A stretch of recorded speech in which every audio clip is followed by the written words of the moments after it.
It's the greatest mystery in literary history. A divisive question with highly contested answers. Who was the writer behind the pen name William Shakespeare?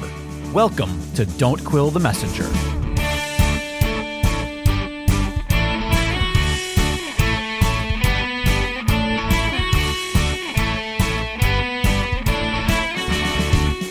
Here's your host, Stephen Sable. Welcome back, Quiller Nation, to another exciting episode of your favorite Shakespeare podcast. Vitolg Mazhursky is a retired physicist from Russia who now lives in Germany. For several years, he worked as a simultaneous interpreter at the United Nations and has also translated several scientific books into his native language of Russian. In recent years, though, he has developed a keen interest in Shakespeare studies, with a particular focus on the sonnets, and his work has garnered him invitations to give presentations on this subject on a very popular Russian YouTube channel.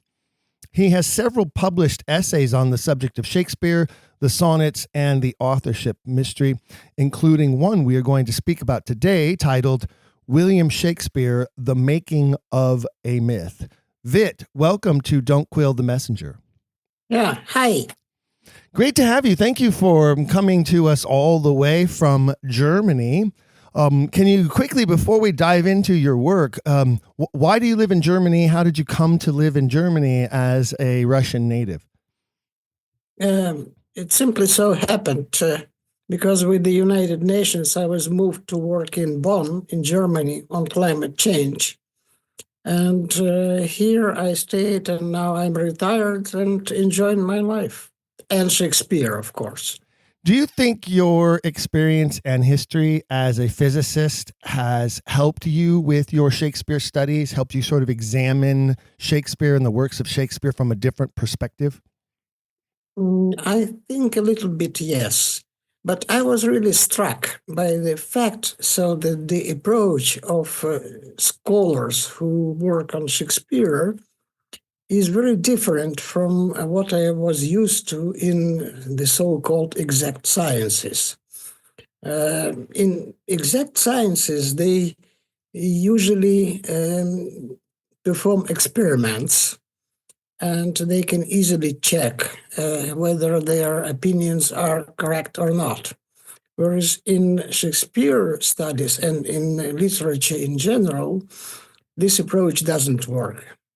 So in science, they use the so-called Occam's razor, so that entities should not be multiplied beyond necessity. Mm-hmm. But again, here it doesn't work. You can just say in literature studies, for example, that let us suppose that the easiest and simplest explanation is that Shakespeare was a genius. It is a simplest explanation, but it just doesn't explain anything. It's just a statement. So I was really interested to see how a different approach from the more, I would say, technical experience can be applied to Shakespeare studies. Your essay on William Shakespeare, the myth, I found so intriguing, which is what led me to contact you to have this conversation. You cite a lot of references. It's a very thoroughly researched and well-written document, and I think it really exemplifies the history of Shakespeare with a capital S, as it were, as opposed to what we might know about any author candidate, whether it be the man from Stratford or anyone else. And you point to what you call a rediscovery of Shakespeare during a time of sentimentalism and romanticism.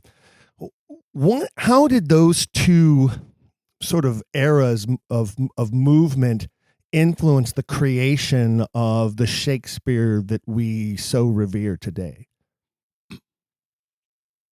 Well, I was really surprised to learn that Shakespeare is such a, let's say, iconic figure. So there is this sort of a cult. And it was very interesting to try to analyze how this cult emerged.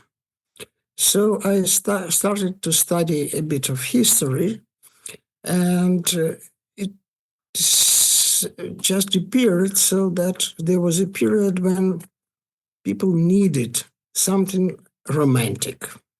So there was a period of romanticism where people who were a bit tired with this very rigid and very dry approach of the previous times, they wanted to see something more romantic.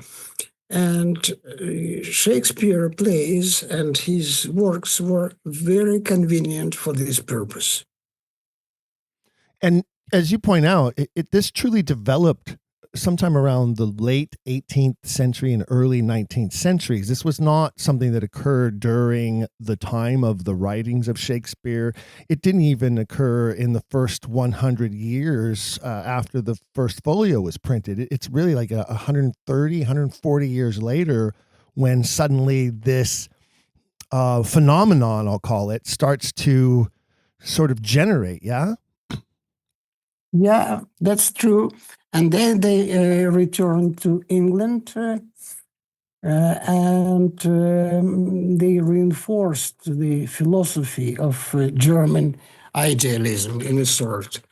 So Germany was a very interesting case because they were considered to be not very romantic, but in reality they were.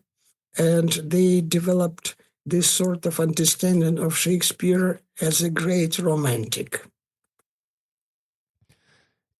You point out that Shakespeare, as we see him as this iconic figure, was really shaped by, as you say, the needs and the desires of the ages that appropriated him. The late 18th century, the Victorian era, where you say aesthetic sensibilities, philosophical longing, and a need for national identity sort of converged together to create what you refer to as this literary cult. Who are some of the biggest players in making that happen during those time periods? I think that the biggest player, the most important, was the person who created this first festival of Shakespeare in Stratford upon Avon, who started all that idolization of Shakespeare as a figure. And later, many people just continued to just see Shakespeare in this way. So we really, if we want to point a finger at it, it's David Garrett, the actor slash theater producer, who is the guy that sort of creates it all and starts this wave. And of course, Garrett, a extreme opportunist and devout capitalist who used Shakespeare to make at what would be in his time for us today millions and millions of dollars. He developed, but he alone doesn't create Shakespeare as sort of the voice of the national identity of Britain, right? How does Garrick's sort of opportunistic moment in order to try to make money translate into this cult, this almost religion like aspect around this figure? Yeah, that's true. That didn't happen overnight. After this period of romanticism, there started a new period, which was called sentimentalism.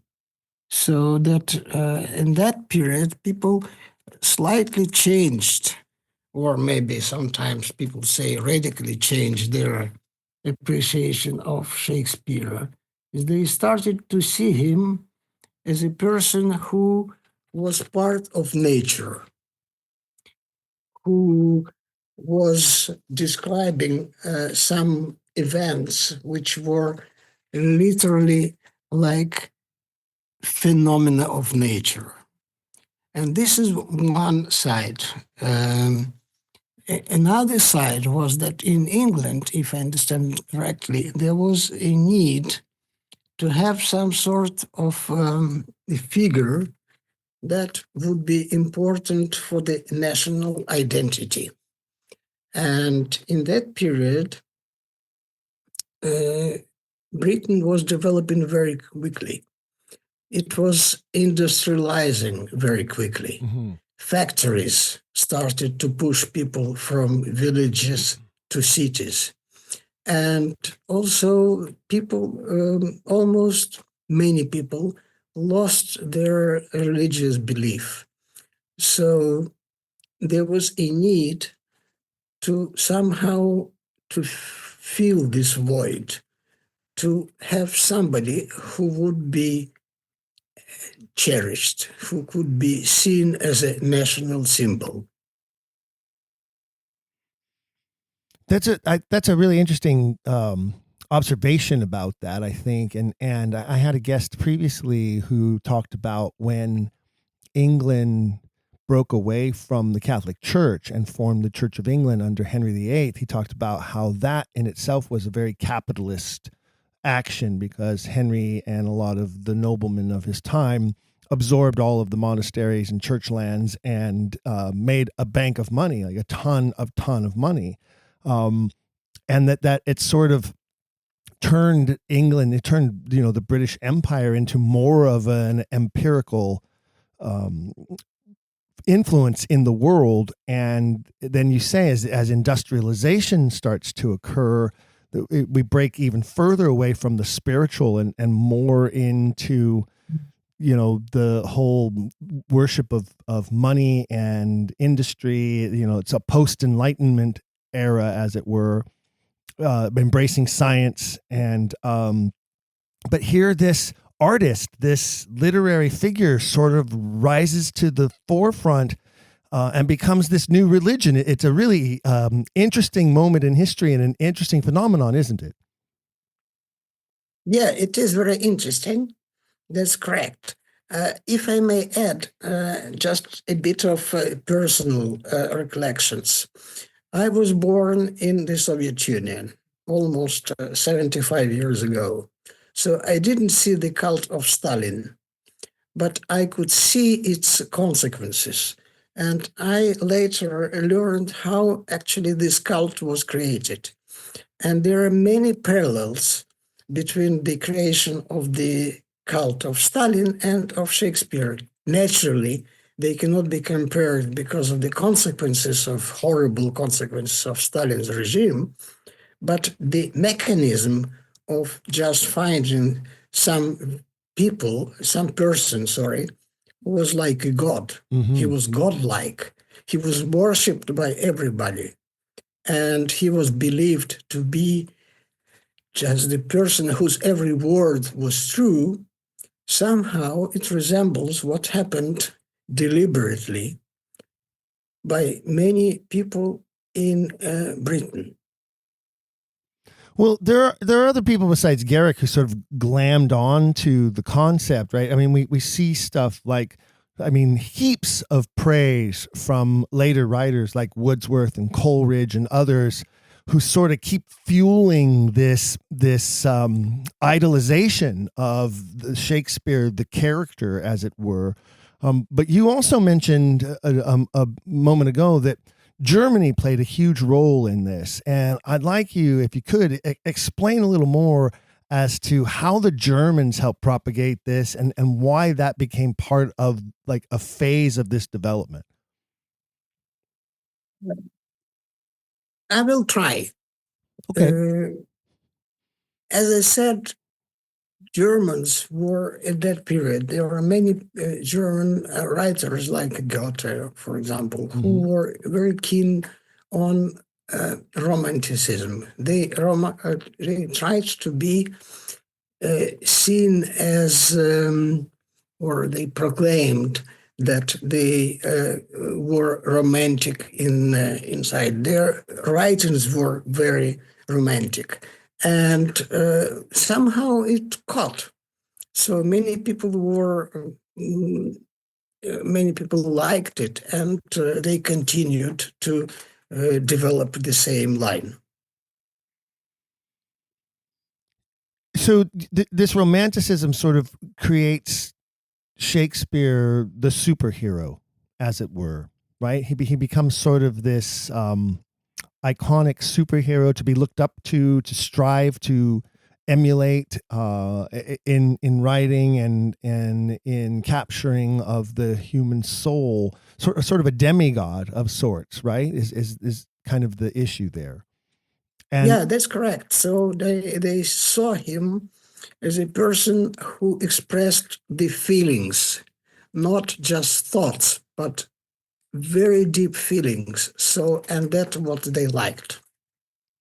And then when sentimentalism sort of takes over and starts diving into the soul of the characters of the play, but yet ignoring the lack of biography of the writer, which I find to be very ironic. But that sort of allows people to create their own identity for the author, doesn't it? Yeah, that's true. And that's very convenient, yeah, because you can then assign to this person practically any features you like. So if you want him to be very wise, he can be. If you want to be well educated, he can be. If you want to show that he traveled a lot and he knows a lot of the world, it also can be, because there are no factual evidence. As a scientist, that had to sort of drive you crazy in your research, no? Yeah, in a way it is, yeah, because it's very difficult to understand how people can believe so earnestly in what other people write about him without having no information about that. And you probably know the book which was written by Professor Ellis in Scotland, who actually described how biographies of Shakespeare are constructed now. And we can sort of connect that back to a quote from Mark Twain, who said that, it's just a few bones and a lot of plaster, like a Tyrannosaurus Rex in a museum. Yeah, that's correct. As the sentimentalism sort of takes over during, sort of the Industrial Revolution, do we get a shift that suddenly becomes less about this national identity of Shakespeare is the hero of England, he's the demigod of literature, and sort of a shift into personal identity of the reader or the viewer, the lover of the myth, so that the very mystery of the Stratford man who has been accused of being the writer sort of helps convert him into anything that the individual reader wants him to be, as a sort of self-reflection, do you think?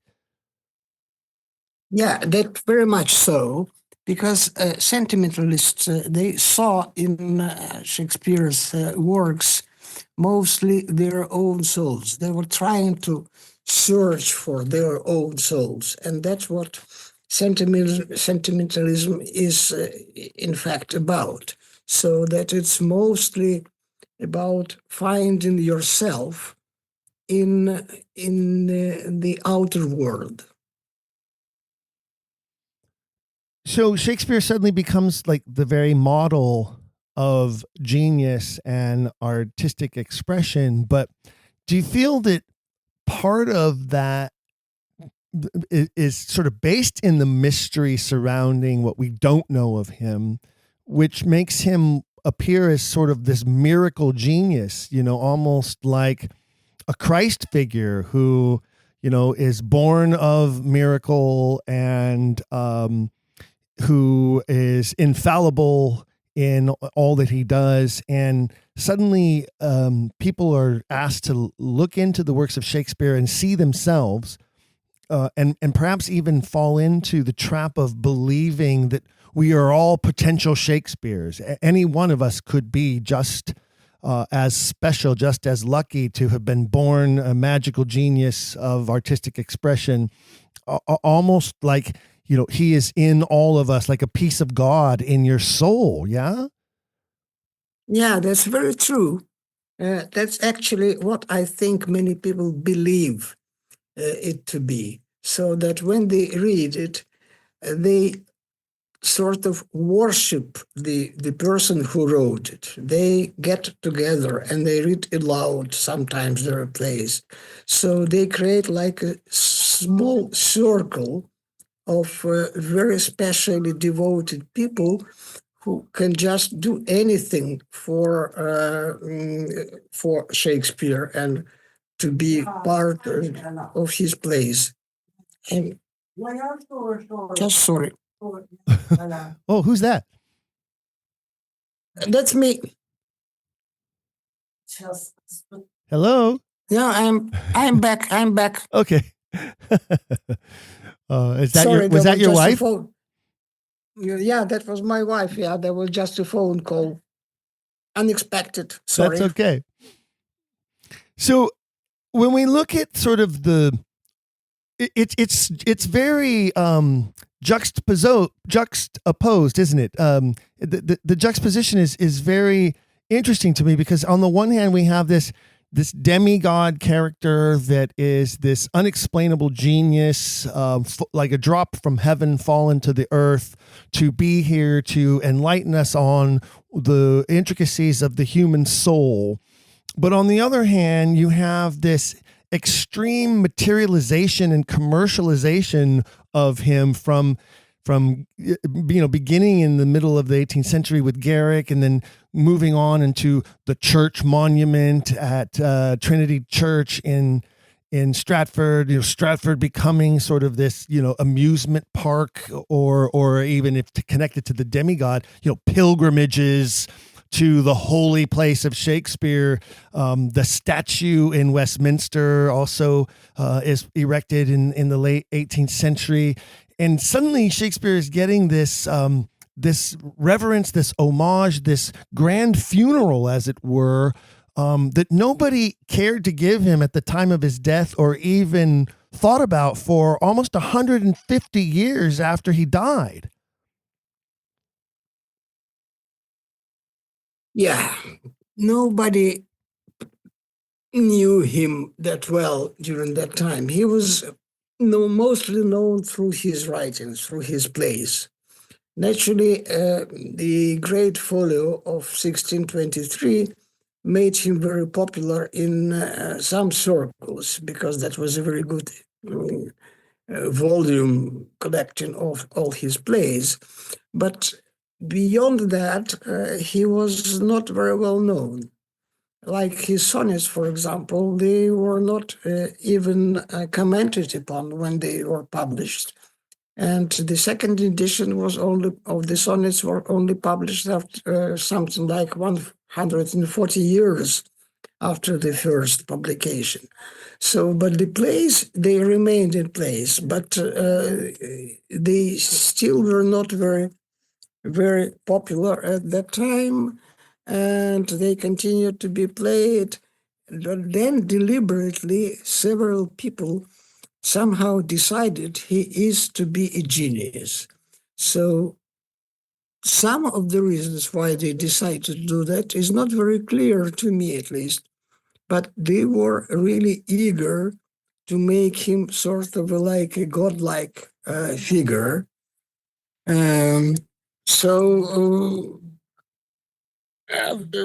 That way he became later a sort of an icon, and now he's a big industry.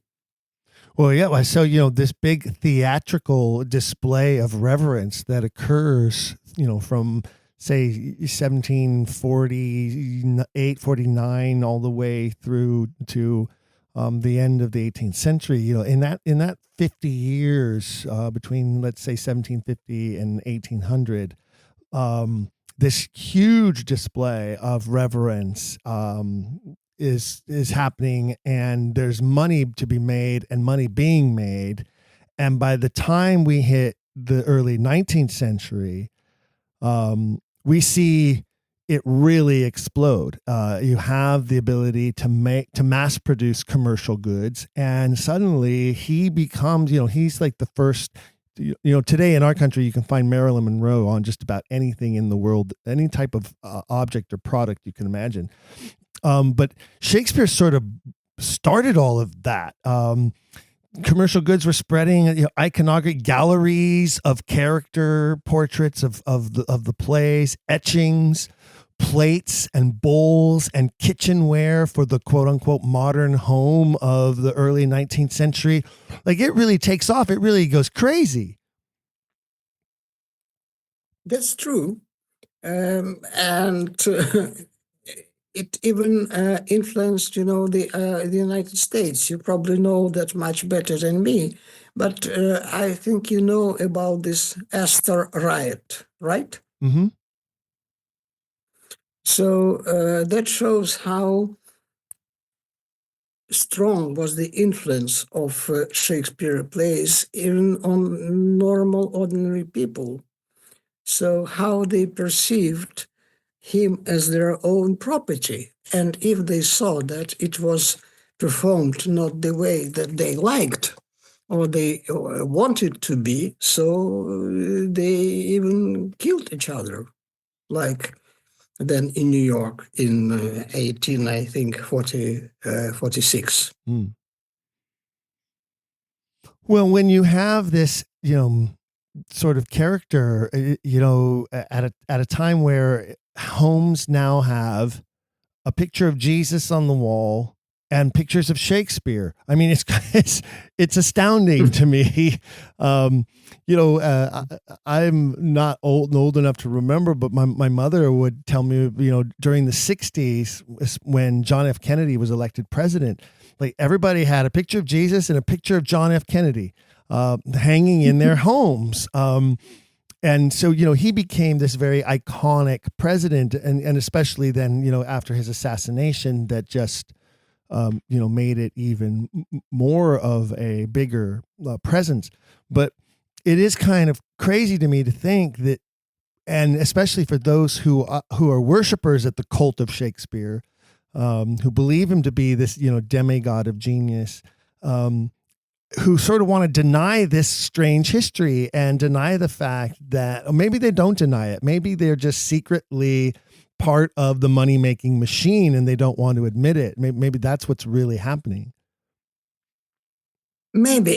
It seems that at a certain point in history, maybe in mid-19th century or maybe even later, those people, the scholars who were actually studying Shakespeare, his plays, and what he did in general, so then they were somehow later used by people who just decided this is a good way to make money. So if there is somebody who is so popular around the world, so maybe he can be monetized. And that's unfortunately what has happened. Well, and many of the modern scholars, I find, will sort of use what I call a circular logic.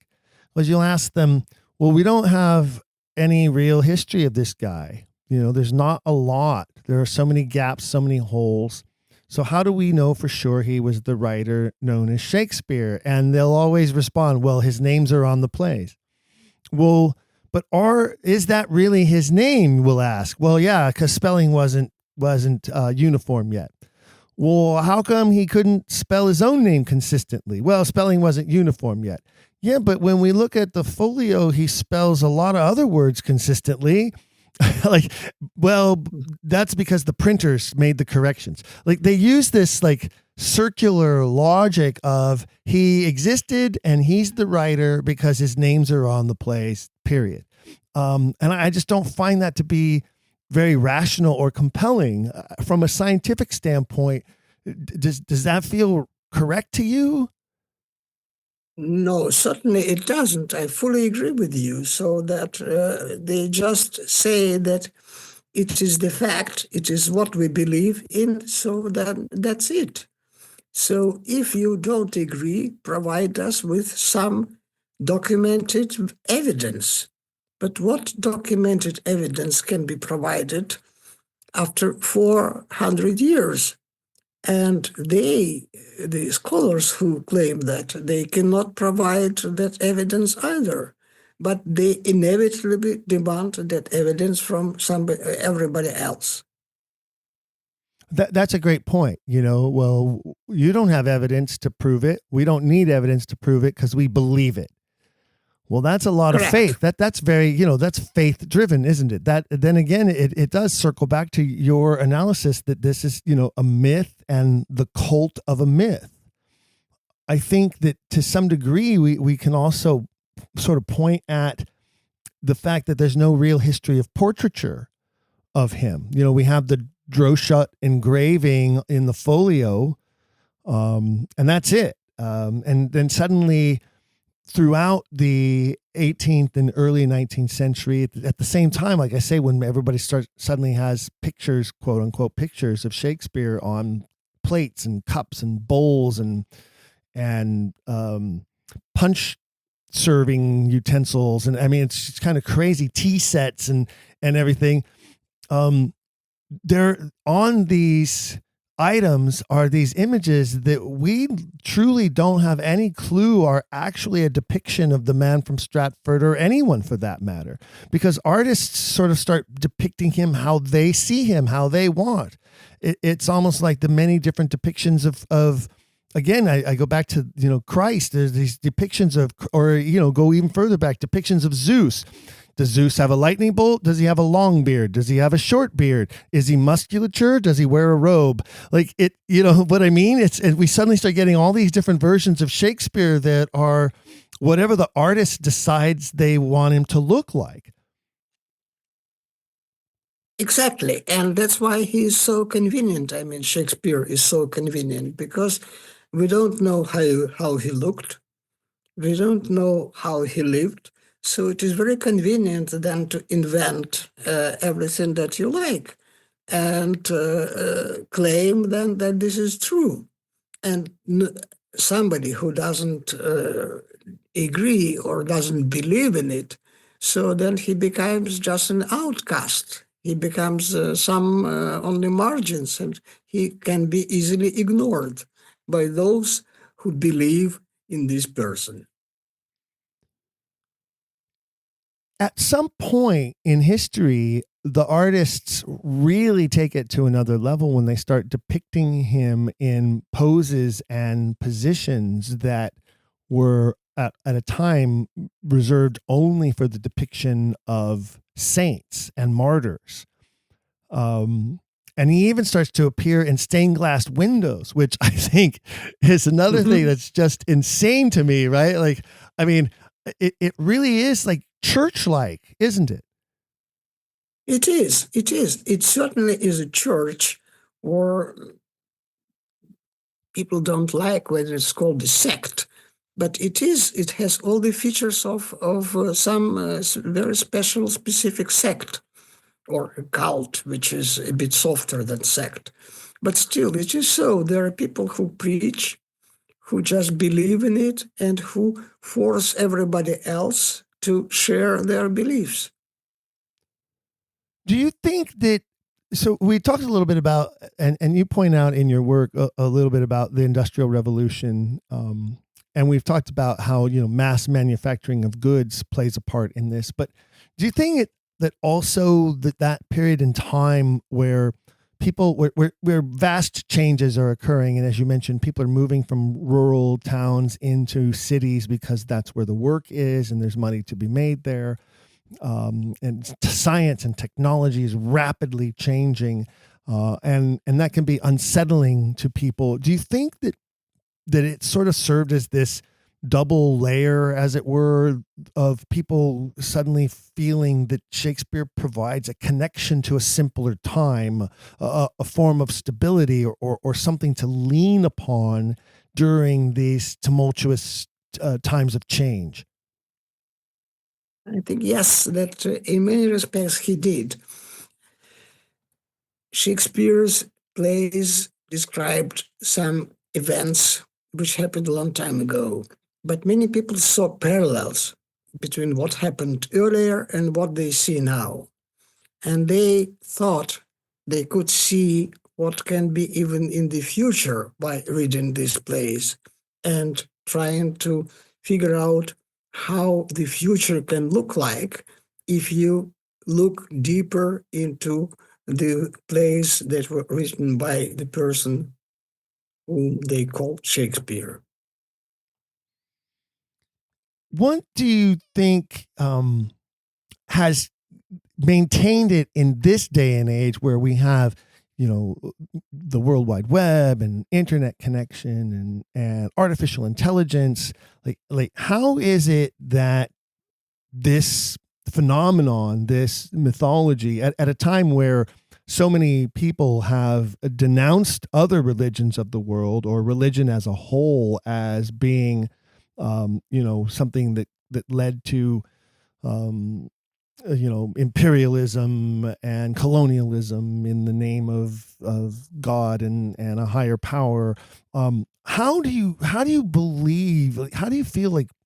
What is the cause of this religion being able to hold true? This poet priest that we have invented of this religious sect. Why are people still willing to attend the Shakespeare Mass, as it were, and still pilgrimage to his holy sites, do public readings of his works almost like at an altar? What is so enduring here? I think that the circle of people who really worship Shakespeare is not very large, so that it is a religion, but for quite a limited number of people.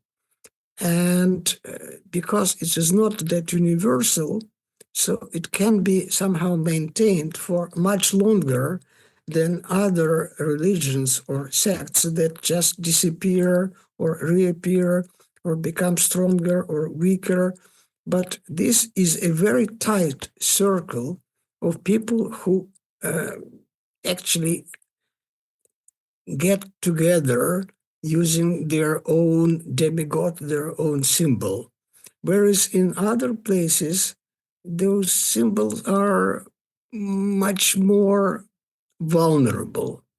This is a very, very tight cult. And people who believe in this cult, who believe in this demigod, they are clinging together very closely and they keep this religion alive.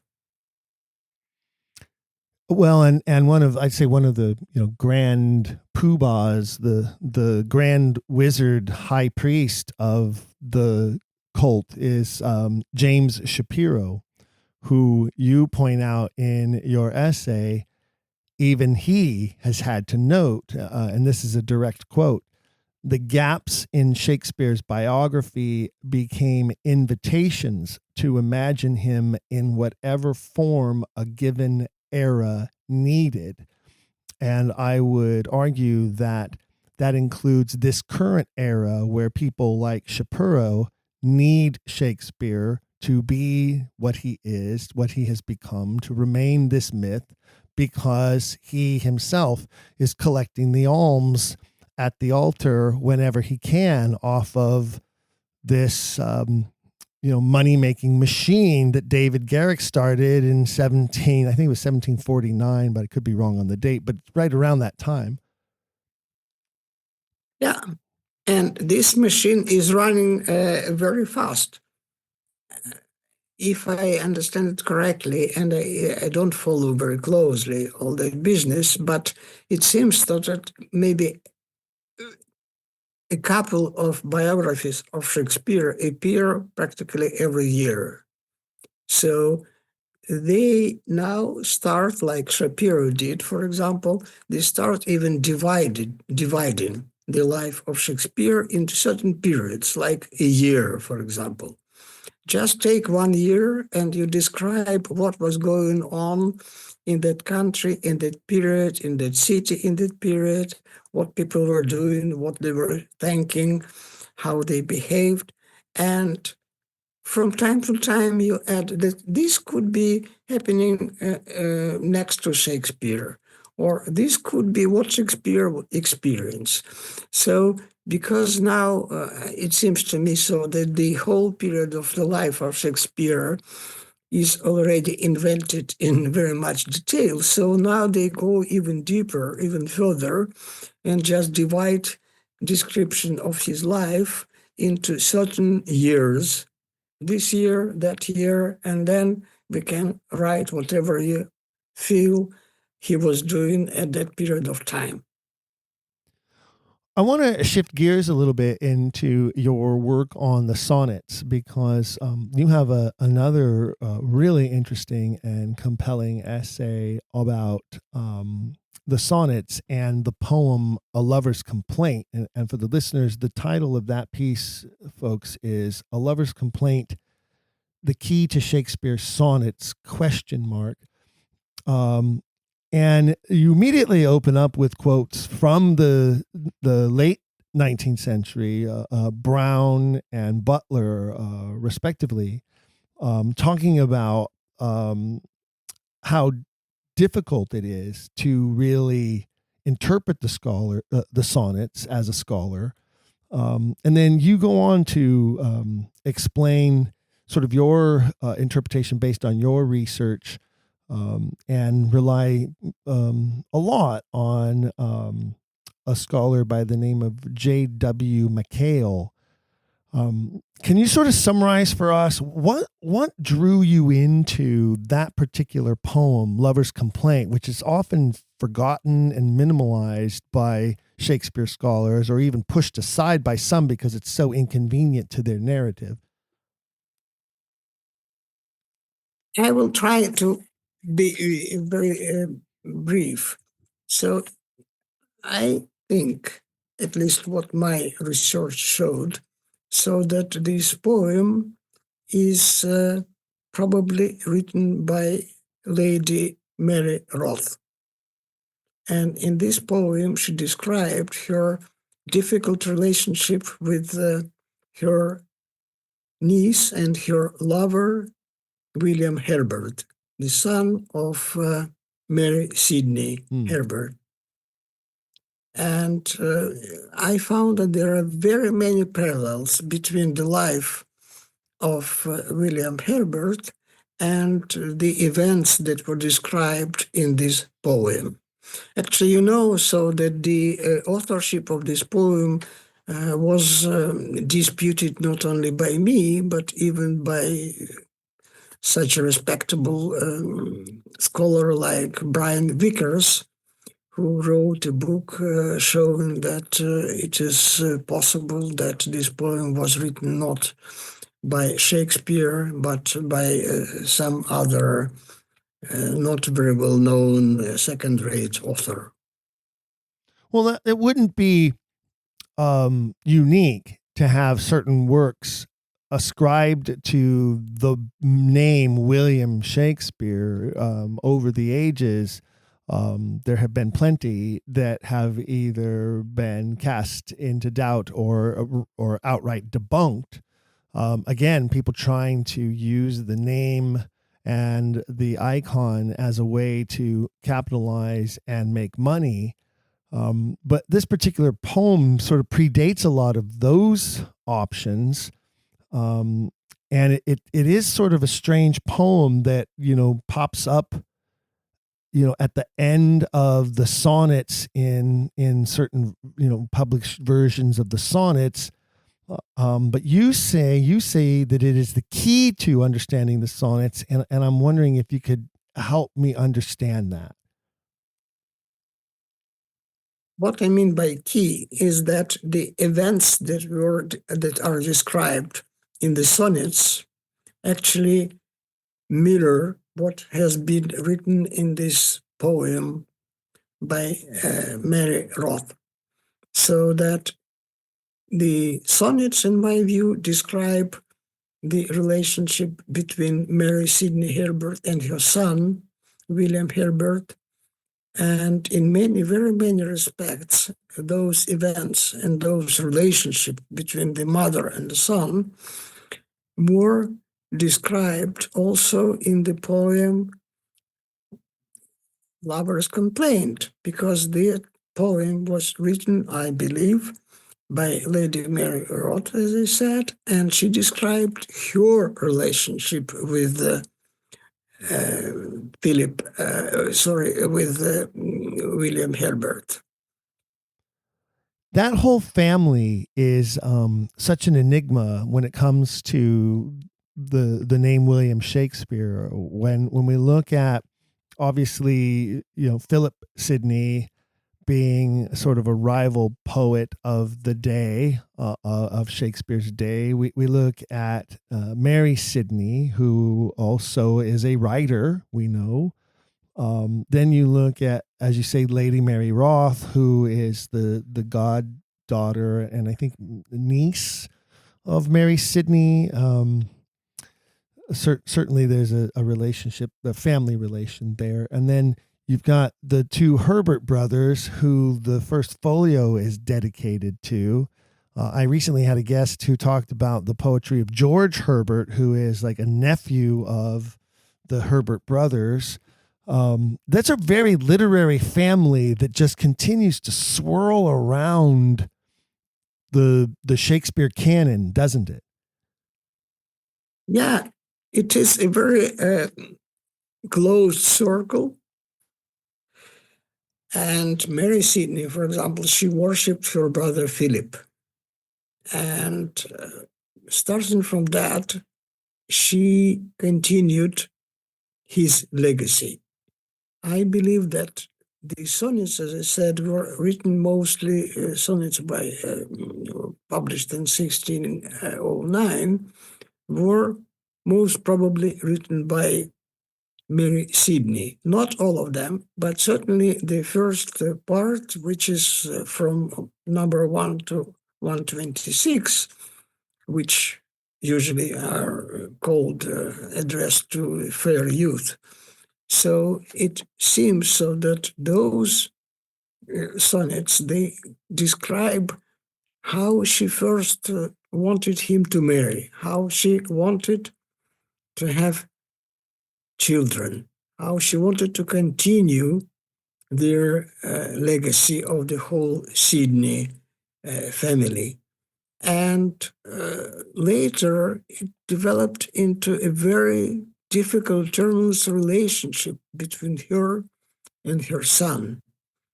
And part of that difficult relationship, I believe, was due to the fact that her son, William, that he became a lover of Mary, who was called Little Mole first, but later she became Mary Roth. So because they became lovers, and Mary Sidney apparently liked her niece, this Little Mole, so much so that she was shocked to discover that her son and her niece become lovers, so that all that is then reflected in these sonnets and mirrored in the poem by Lady Roth, where she describes her own relationships with her cousin. It's another aspect of the Herberts that's very interesting, isn't it? Because from what we know about William Herbert, he was quite the sexual conqueror, wasn't he? Like between his own cousin and then later other women, and there are rumors that men as well. Like apparently he never met a lover he didn't want. Is sort of part of his legacy. And then when we look at his brother Philip Herbert, who married Susan de Vere, the youngest daughter of Edward de Vere, and we see that King James had this very interesting, long-standing affection for Philip Herbert. And of course, James, we know, had other male lovers during his life. And then there's, of course, the story that James, on their wedding night, shows up in their bedroom but with Philip and Susan, and wants to know all about how it went their first night together in bed, which is really a creepy story. But again, so you have the point I'm making is it would make sense that this young cousin, who obviously it appears fell in love with her cousin William, would suddenly feel jilted by him and would certainly have as the title of the poem reads, a lover's complaint about him.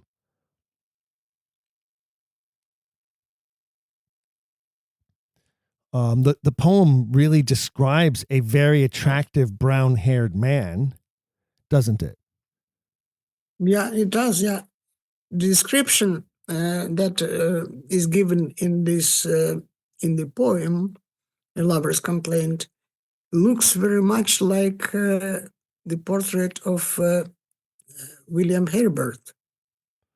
Well, he was definitely a good-looking guy. There's no doubt about that. If the paintings are accurate, he was a handsome guy. Yeah, he was a very handsome guy, and everybody seems to like him. But he was unfaithful. He was so taken to women so that he could not contain himself, and that is what this poem complains about. And so do you think that this poem gets sort of grouped in with the sonnets by accident, or you believe that it's sort of a summary of the relationships that are depicted in the sonnets? I mean, I think scholars across the world all agree there are at least three distinct personalities in the sonnets. I would call them even characters in some sort of a drama. Obviously, the fair youth, the dark lady, the author, and then some argue that the rival poet would be a fourth character in the story, sort of a love quadrangle happening. But your position is that this poem, Lover's Complaint, is sort of a compendium to the sonnets, yeah? Yeah, I believe that the whole volume of 1609 was composed by Lady Mary Roth, that she probably also wrote a dedication to the sonnets, and that she just decided to publish all this volume because she wanted somehow to have a revenge. She didn't like how she was treated, and that's why she published it, to show to the whole world how she was treated by her lover. And I think that there is a lot of psychological, at least, evidence to show that. Unfortunately, there is no, and I think can be no, evidence which is documentary, but psychologically it's very persuasive, I would say, to see it that way. Well, it certainly would explain in the dedication why it mentions a Mr. W.H. Many people have said that the W.H. has been transposed and it's supposed to represent Henry Roseley, but your position is that the W.H. is very clear in that it represents William Herbert. Yeah, that's what I'm gleaning from this. Yes, that's correct. Yeah, I also think that in the dedication there was a typo. It was misprinted, so that the famous lines, "Our ever living poet," should read, "Your ever loving poet." And if that is so then the whole dedication makes a lot of sense. Then it becomes coherent, it becomes understandable. because otherwise it's not very clear why a living person should be called ever-living poet. Whereas if you see in that line, your ever-loving poet, then it becomes something sensible. So a Y and an O makes all the difference in the way it reads then. Well, who are the characters then? So if she's the author of the sonnets, then she's obviously the author character. Who would the fair youth be in this scenario? It will be William Herbert. So the author is, at least of the first part of the sonnet, is Mary Sidney Herbert. The fair youth is her son, William, and the dark lady is Mary Roth. Okay, so I find that interesting because what it does say, and I happen to agree, is that especially those first 17 poems, I believe, are very parental. I believe it's definitely a parent speaking to a child, saying, "Give me a grandchild. You owe it to the world. You owe it to me to bring a child into the world." So I certainly see where that could be the aspect. If Mary Sidney is so basically you're saying Mary Sidney is the author of the sonnets and Mary Roth is one of the subjects of the sonnets, and her poem is The Lover's Complaint, which comes at the end. Is that correct? The position? Okay. And who would be the rival poet then, who sort of enters into the storyline later in the sonnets? Again, it's very simple. It's the same Mary Roth, because she was writing a lot. She was writing sonnets, as you know. She wrote this Amphilyus to Amphilanton, a big poem which contains her sonnets. So she was showering, also writing sonnets to her lover and her cousin, William Herbert. And Mary Sidney didn't like that competition from her, and she considered her to be a rival poet. But Mary Sidney practically raised Mary Roth, didn't she? I mean, Mary Roth is like one of 11 children from her mother. And the way I read the history is, some of those kids were sent to different places. So because the mother was overwhelmed, I had understand being overwhelmed by having to raise 11 children. But one of the children she sent off was Mary Roth. And so Roth sort of grows up in the home of Mary Sidney, her aunt, which is how she has contact with her cousin William in the first place. So wouldn't Mary Sidney see Mary Roth as sort of a surrogate daughter, not a rival? Exactly. That's why she saw her. And that's why she was so offended, I would say, so struck, so sorry to learn that they became lovers, because she loved her as her daughter. She brought her up as her daughter.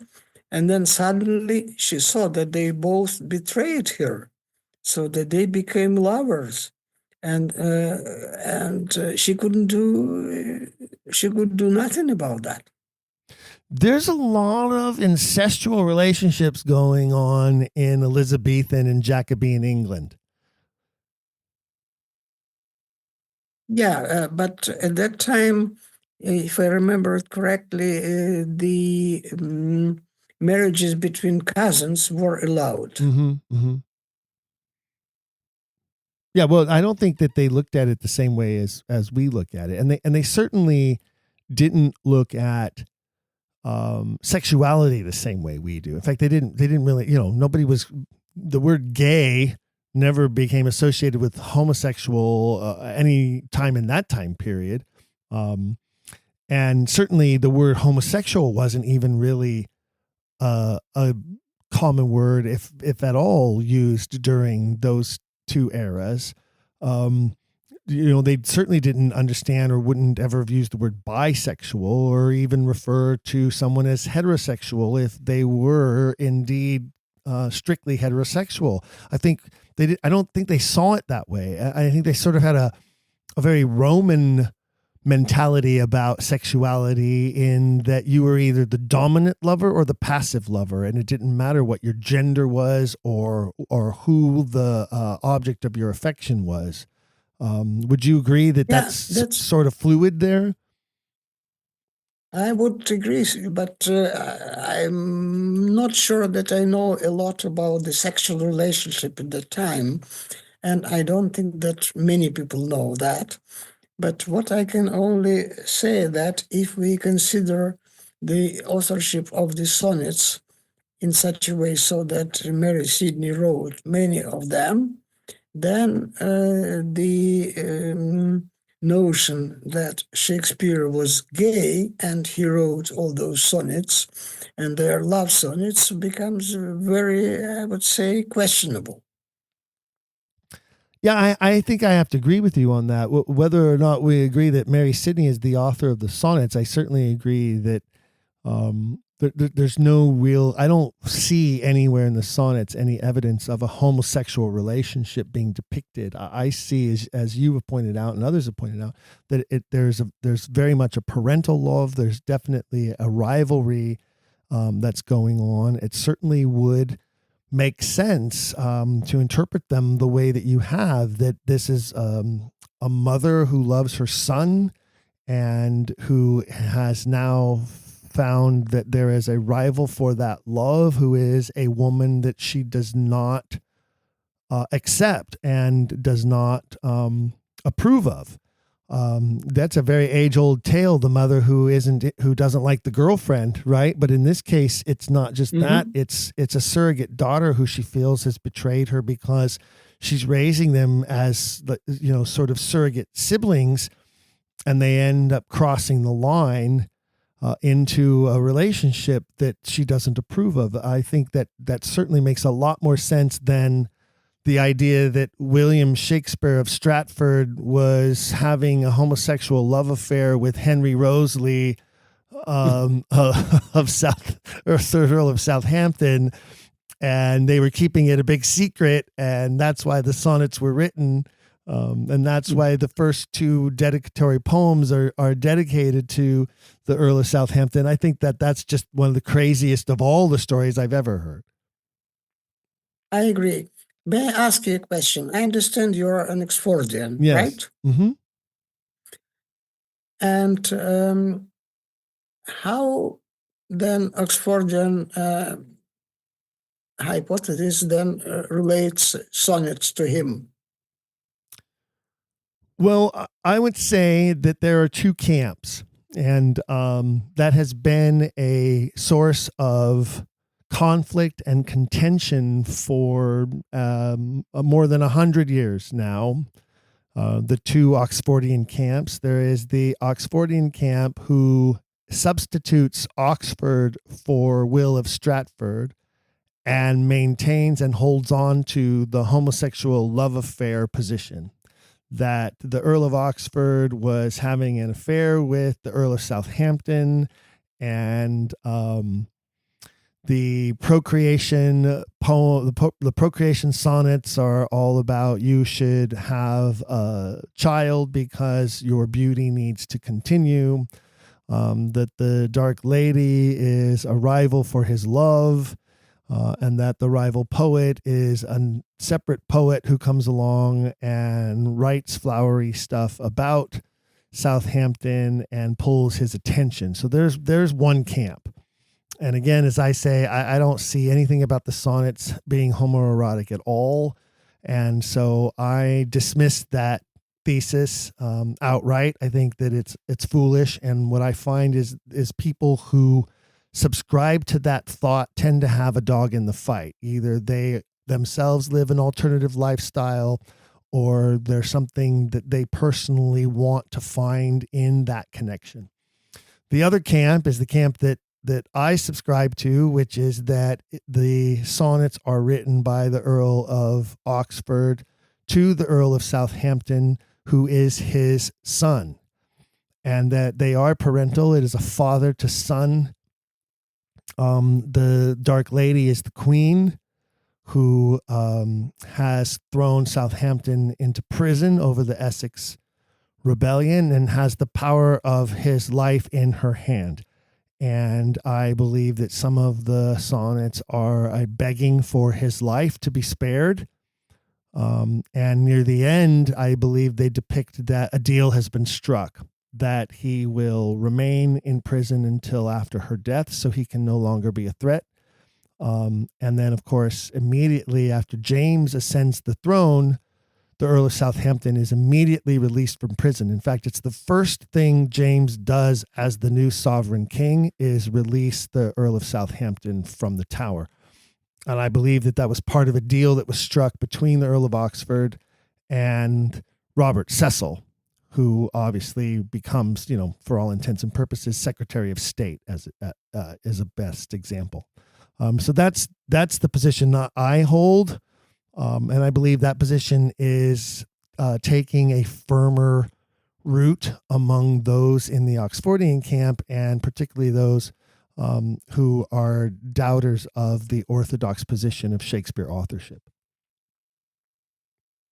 I hope you would agree with me, so that the very fact that Shakespeare exists in his works gives so much fun and pleasure in discussing him, in trying to imagine what he was doing, what he was like, who was he, how he wrote that.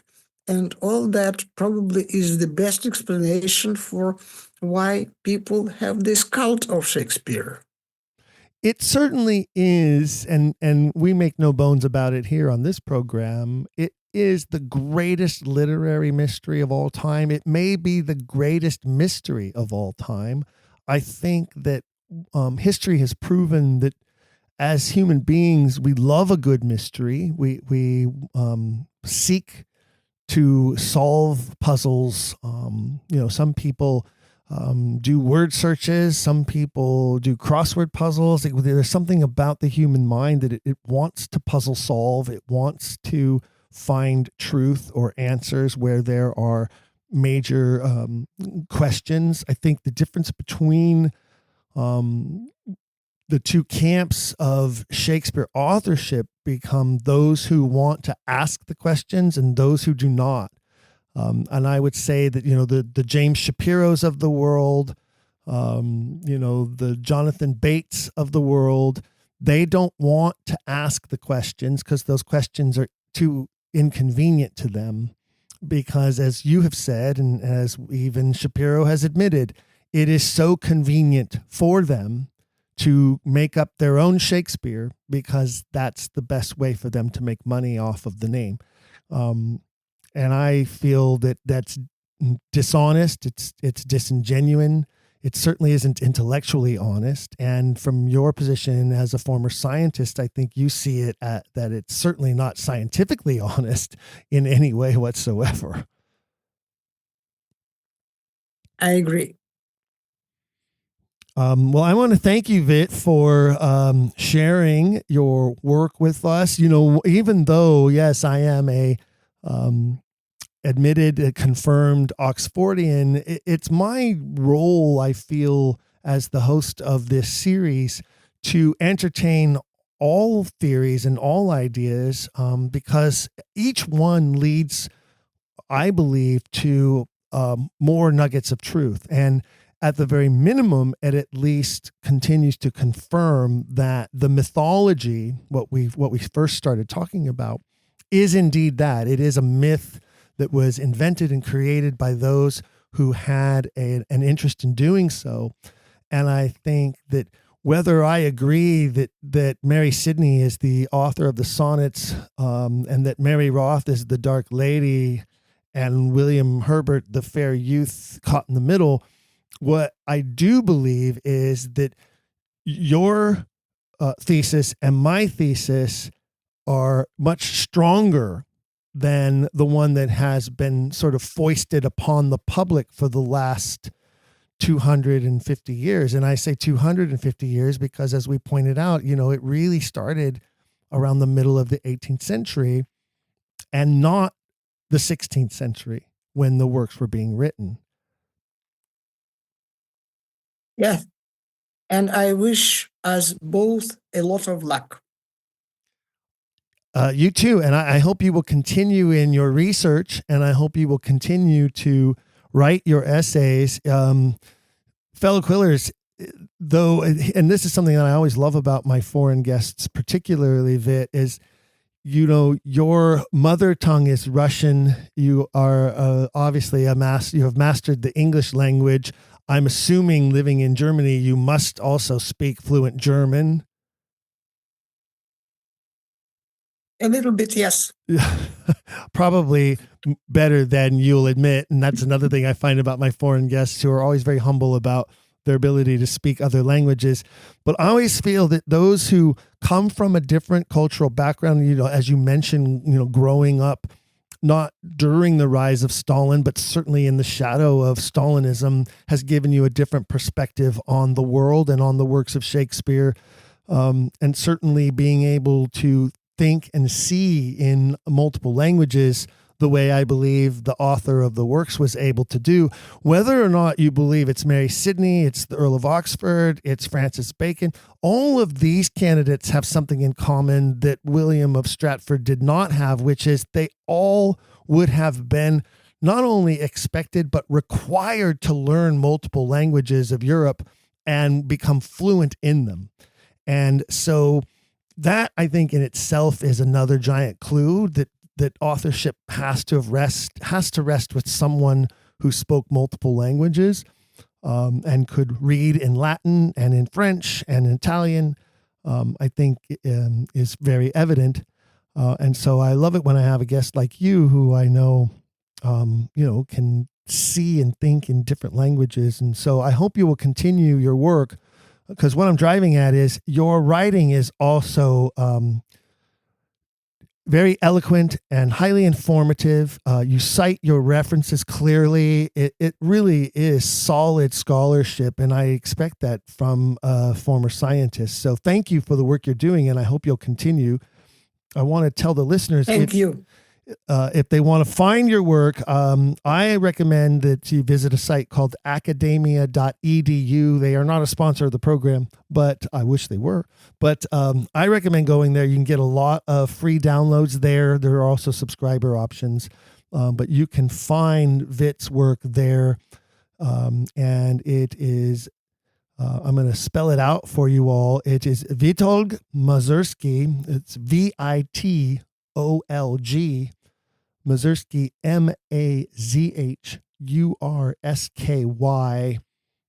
Again, he's a Russian native living in Germany, a retired physicist and translator, and now Shakespearean scholar. Thank you, Vit, so much.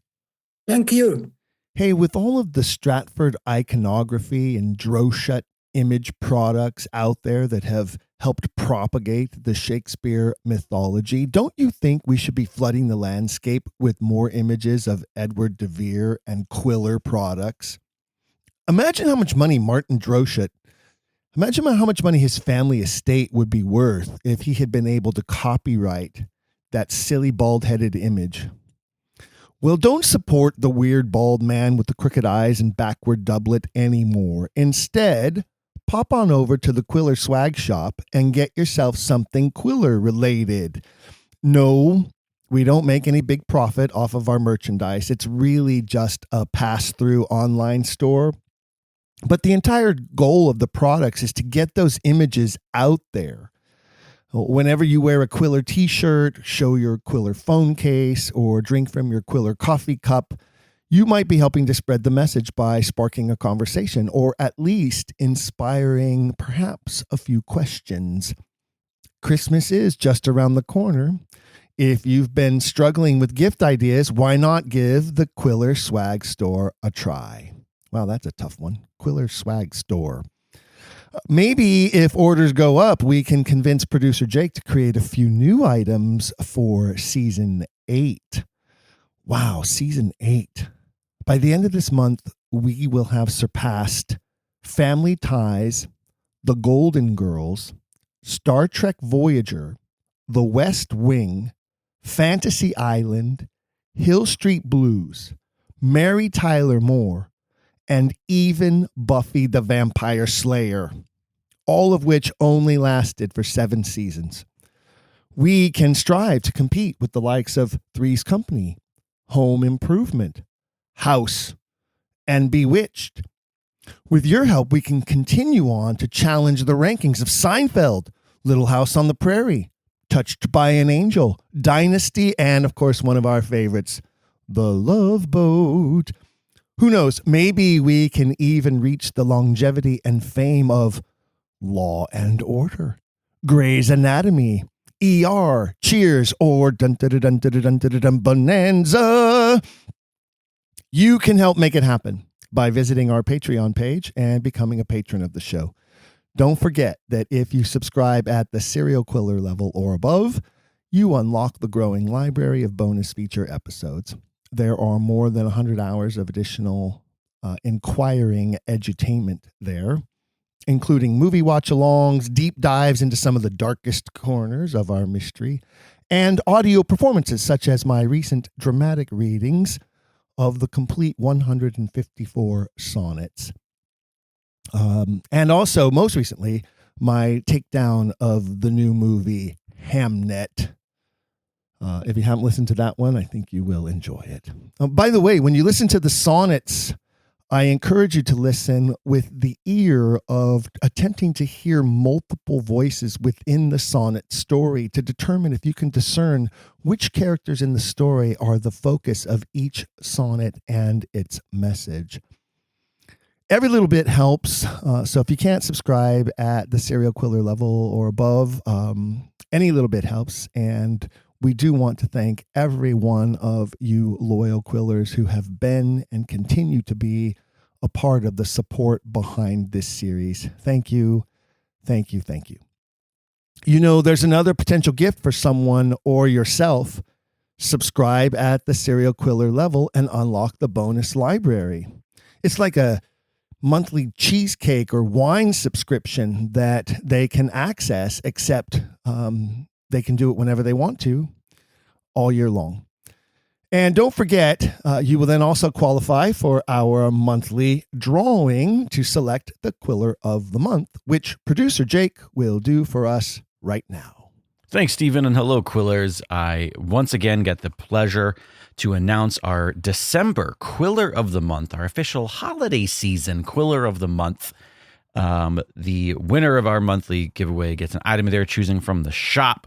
As Stephen was mentioning, lots of fantastic merchandise there to not only spread the word, but tout your Quiller pride.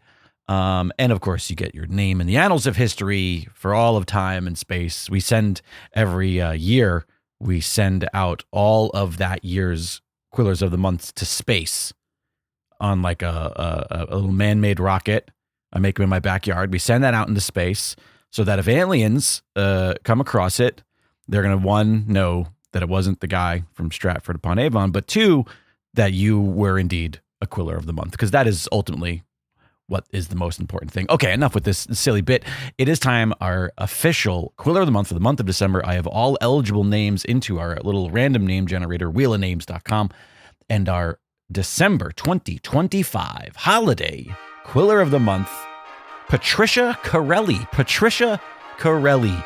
I believe this might be Patricia's first time becoming Quiller of the Month. I don't recognize the name, but congratulations, Patricia, and thank you for your continued support. Thanks to all of you for your continued support of the program. Patricia, keep your eye on your email. We'll tell you how to get your winnings.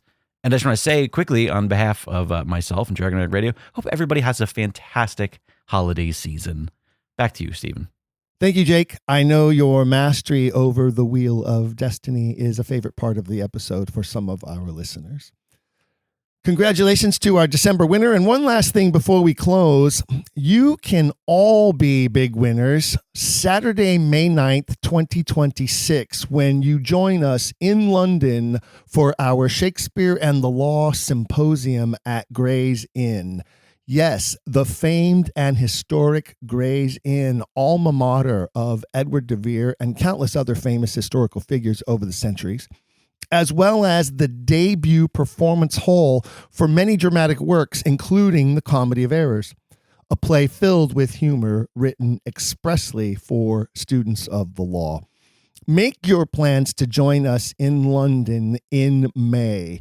Details will be featured after the Christmas holiday at the Monumental Shakespeare website, or be sure to join the Quiller email subscriber list from the homepage of our don'tquillthepodcast.com website to then be on the list to receive the earliest announcement about registration opportunities.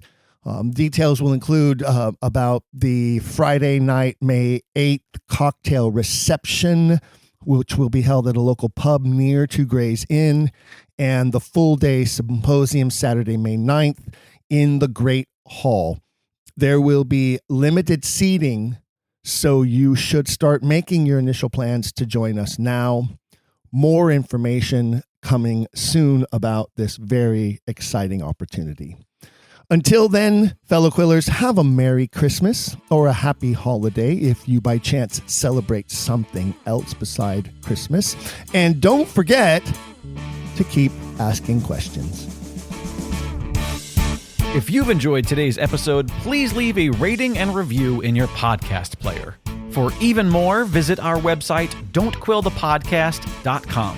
There you can find official merchandise in our shop, as well as a link to our Patreon. This show is made possible by people like you. We hope you'll consider showing your support by becoming a monthly patron, where you'll receive bonus material and tons of exclusive perks. You can also join in the conversation on our Discord and by following us at don'tquillthepod on all social media. All of this can be found at don'tquillthepodcast.com, don'tquillthepodcast.com.